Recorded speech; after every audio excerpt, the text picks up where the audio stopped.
why wouldn't you want to study something that you're genuinely interested in, that you love to do?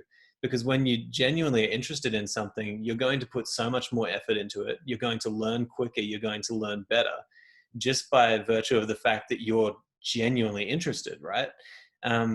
So, one thing that has happened in our modern society is you see people choosing what they're going to study at university, not based on what they're genuinely interested in, but a lot of times just based on what career path is going to bring them that success lifestyle that we're taught is, the ultimate success. So can you talk to us a little bit about like what the Stoics said in regards to aligning with like your true nature as a human being and as an individual? Yeah, that's a good question, and those sorts of concerns you just mentioned are ones that I deal with at work all the time, right? So Mm, I'm teaching philosophy of course. students. Yeah. What's the outcome of this? I mean, we have these discussions at open days all the time. Should I study law? Should I study Yeah. philosophy? I really want to study philosophy. And it's like, well, you can study law if you want, but if you're not enjoying it, you're not going to do well.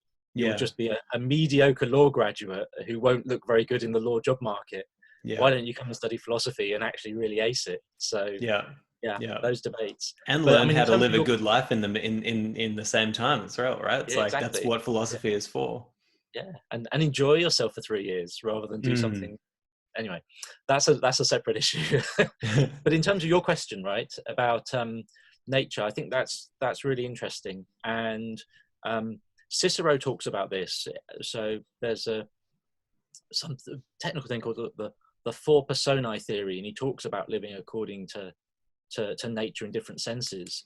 And he Mm. highlights the fact that living according to nature ought to involve um, not just external nature, not just our generic human nature that we all share, but also what's particular and peculiar to us, right? We all Mm. have that unique individual nature, right? Some of us are extroverts, some of us are introverts, some of us are destined to be sportsmen, others might be more creative.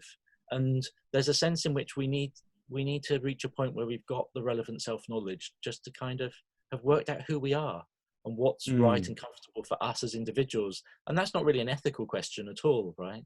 That's just a question of gaining some self-knowledge and getting a sense of, what would be the most comfortable fit for us in the world. And Mm. that's difficult, right? I mean, everyone Yeah. struggles with that.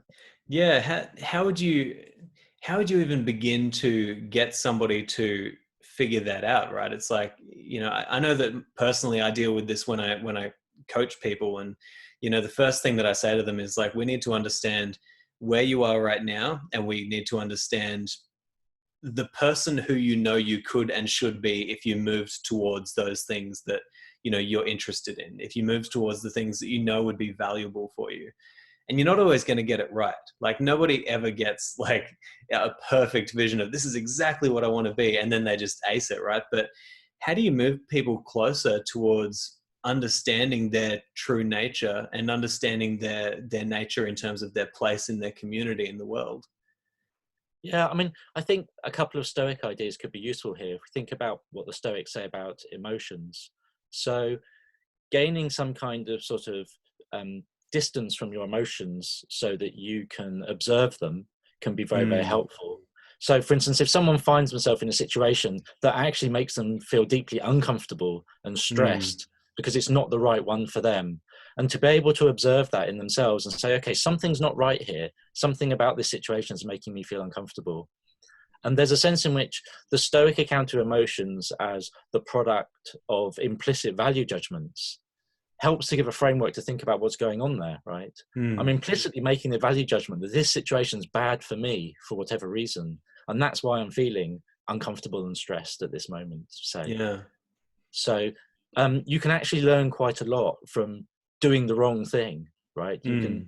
You might go down a certain path, and if you can be sensitive to the way in which you respond to it emotionally, that can teach you something about whether that's the right place for you or not. Mm.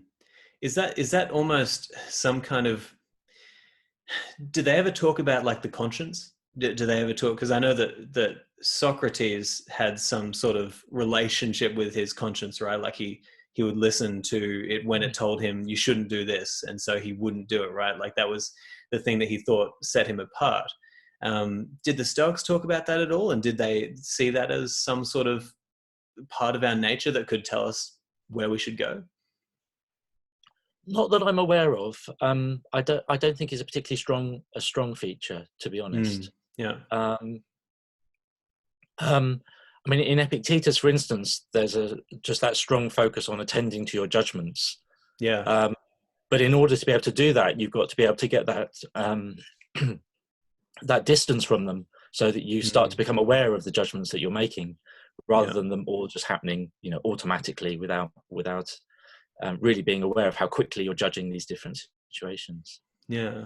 Yeah. So the cognitive distancing looks like it's really important.